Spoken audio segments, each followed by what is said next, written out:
এমন কেউ আছেন নাকি যে হুজুর আমি আমার 10 বছর 12 বছর 20 বছর 25 বছর পার হয়েছে, আমার জীবনে আমি একটা গুনাহ করি নাই? আছেন নাকি? তাহলে আপনি বলবেন না আস্তাগফিরুল্লাহ, আল্লাহ আমি আপনার কাছে ক্ষমা চাই মালিক, আমি কথা বলতে গিয়ে বহু গুনাহ করে ফেলেছি মালিক, আমি রাস্তা দিয়ে হাঁটতে গিয়া বহু নারীর দিকে আমি চোখ দিয়ে ফেলেছি মালিক, আমি মুখ দিয়া বলতে গিয়ে আমি বহু মিথ্যা কথা বলে ফেলেছি মালিক, আমি এই পা দিয়া হাইটা হাইটা বহু গুনার কাছে গেছি মালিক, আমি হাত দিয়া দইরা দইরা বহু হক কষ্ট করে ফেলেছি মালিক। আপনি বলেন না আস্তাগফিরুল্লাহ, আপনি বলেন না আস্তাগফিরুল্লাহ। আপনি যখন আস্তাগফিরুল্লাহ বলেন, আল্লাহ তো তখন ঠিকই বলে যে বান্দা আমি তোকে মাফ করে দিলাম, বান্দা যা আমি তোকে মাফ। সবচাইতে বড় নিয়ামত হচ্ছে ওই নিয়ামত। তাহলে আমি যদি প্রকৃতপক্ষে উম্মত হয়ে থাকি, আমি যদি প্রকৃতপক্ষে আশিকে রসুল হয়ে থাকি, যে ইয়া রাসূলুল্লাহ আমি তো আপনাকে খুব ভালোবাসি, ইয়া রাসূলুল্লাহ আমি তো আমার স্ত্রীর চাইতেও আপনাকে বেশি ভালোবাসি, ইয়া রাসূলুল্লাহ আমি তো আমার সন্তানের চাইতেও আপনাকে বেশি ভালোবাসি, যদি আপনাকে দেখতে পাইতাম আমার দিলটা না কত শান্তি লাগতো, আমার না কত ভালো লাগতো, আমার জীবনটা সার্থক হয়ে যেত। আপনি যদি প্রত্যেক দিন রসুলের উপর দুরূদ পাঠ করেন, আপনি ঘুমানোর আগে যদি রসুল করিম সাল্লাল্লাহু আলাইহি ওয়াসাল্লামের উপর দুরূদ পাঠ করেন, আপনি যদি সংক্ষিপ্ত দুরূদ পড়েন সাল্লাল্লাহু আলাইহি ওয়াসাল্লাম, আপনি 1 দিন 2 দিন 3 দিন টানা 41 দিন যদি আপনি আমল করতে পারেন, বিশ্বাস করেন রসুলের ওয়াদা, রসুল করিম সাল্লাল্লাহু আলাইহি ওয়াসাল্লাম আপনাকে স্বপ্ন যুগে দেখা দিবে। সুবহানাল্লাহ।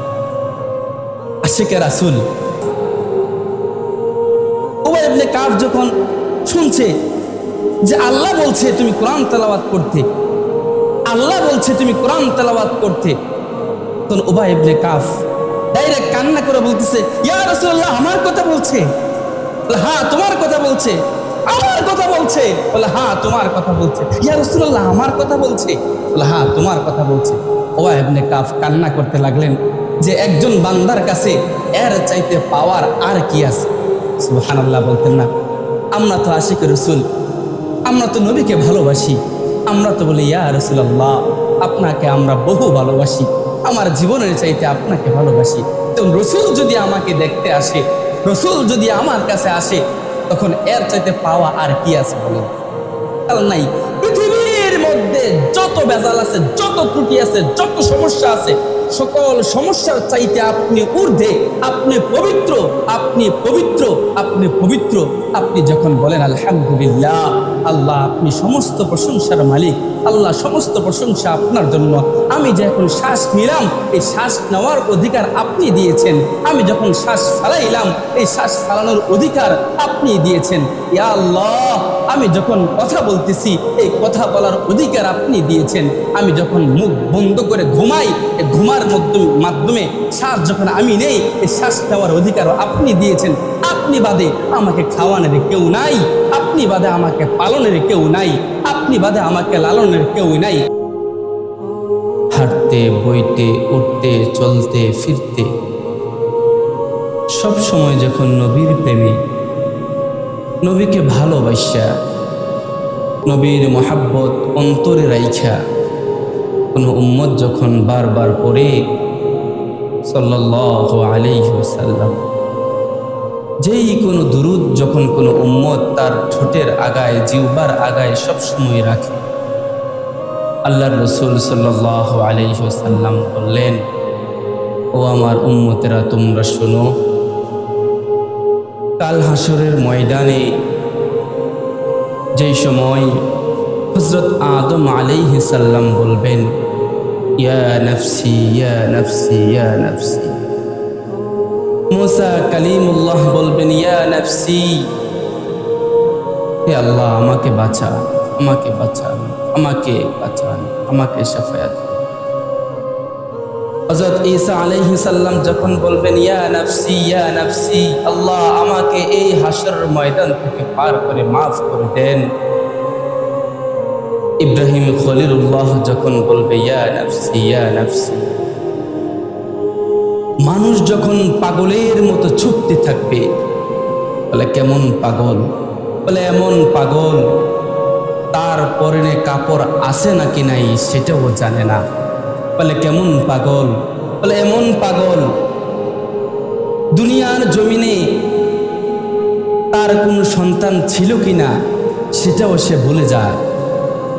দুনিয়ার জমিনে তার কোনো মা, তার কোনো বাবা ছিল কিনা সেটাও ভুলে যায়। অমন পাগল অবস্থায় মানুষ ইয়া নাফসি ইয়া নাফসি ইয়া নাফসি করতে করতে ছুটতে থাকবে। আমার প্রিয় হাবিব হযরত মুহাম্মদ মুস্তাফা সাল্লাল্লাহু আলাইহি সাল্লাম বললেন, আমার যে উম্মত সদা সর্বদা হাঁটতে হাঁটতে, চলতে চলতে, ফিরতে ফিরতে, কাজে কাজে যখন আমাকে বলবে, আমার উপর দুরূদ পাঠ করবে, আমাকে সালাম পেশ করবে, ওই কঠিন হাসরের ময়দানে আমার ওই উম্মতদেরকে বাচ্চা বাচ্চা আমি বুকে নিয়ে তাদেরকে জান্নাতে দিয়ে দেব। তাদের জন্য আমি রবের কাছে সুপারিশ করব যে রব, এই হচ্ছে আমার উম্মত যিনি প্রত্যেক দিন কম করে 100 বার আমাকে সালাম পাঠাইছেন। বলে নবী চিনবে? বলে চিনবে না কেন?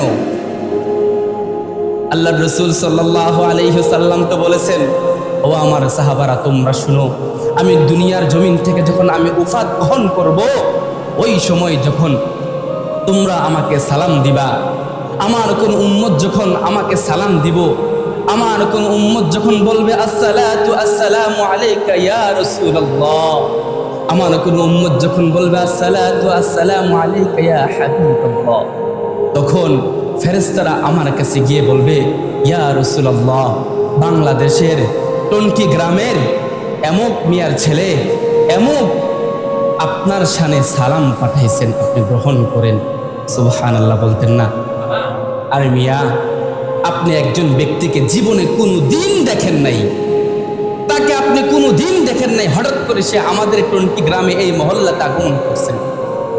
আপনি যখন প্রথম দেখছেন তখন আপনি তাকে চিনতে পারেন নাই। দ্বিতীয়বার, তৃতীয়বার, চতুর্থবার, পঞ্চমবার, ষষ্ঠবার যখন বারবার দেখা হচ্ছে, তাকে কি আর কোনোদিন চিনার বাকি থাকবে?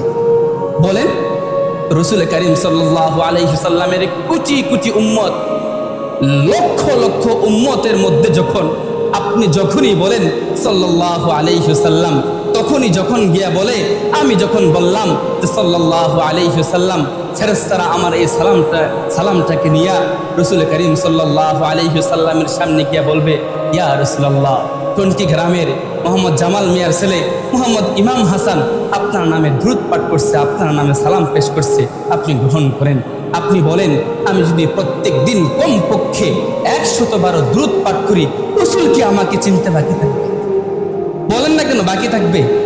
তখন রাসূল করিম সাল্লাল্লাহু আলাইহি সাল্লাম ওই উম্মতদেরকে যারা সবসময় সদা সর্বদা রাসূলের উপর দ্রুত পাঠ করত, তাদেরকে দেখে দেখা আল্লাহ পাক রব্বুল আলামিনের কাছে শাফায়াত কইরা তাদেরকে জান্নাত দান। আরেকটা সবচাইতে বড় নিয়ামত হচ্ছে ওই নিয়ামত, বলে আমি যদি প্রকৃতপক্ষে উম্মত হয়ে থাকি, আমি যদি প্রকৃতপক্ষে আশিক রাসূল হয়ে থাকি, যে ইয়া রাসূলুল্লাহ, আমি তো আপনাকে খুব ভালোবাসি, ইয়া রাসূলুল্লাহ, আমি তো আমার স্ত্রীর চাইতেও আপনাকে বেশি ভালোবাসি, ইয়া রাসূলুল্লাহ, আমি তো আমার সন্তানের চাইতেও আপনাকে বেশি ভালোবাসি। যদি আপনাকে দেখতে পাইতাম, আমার দিলটা না কত শান্তি লাগতো, আমার না কত ভালো লাগতো, আমার জীবনটা সার্থক হয়ে যেত। আপনি যদি প্রত্যেক দিন রাসূলের উপর দুরূদ পাঠ করেন, আপনি ঘুমানোর আগে যদি রাসূল করিম সাল্লাল্লাহু আলাইহি সাল্লামের উপর দুরূদ পাঠ করেন, আপনি যদি সংক্ষিপ্ত দুরূদ পড়েন সাল্লাল্লাহু আলাইহি সাল্লাম, আপনি 1 দিন 2 দিন 3 দিন টানা 41 দিন যদি আপনি আমল করতে পারেন, বিশ্বাস করেন রাসূলের ওয়াদা, রাসূল করিম সাল্লাল্লাহু আলাইহি সাল্লাম আপনাকে স্বপ্ন যুগে দেখা দিবে। সুবহানাল্লাহ।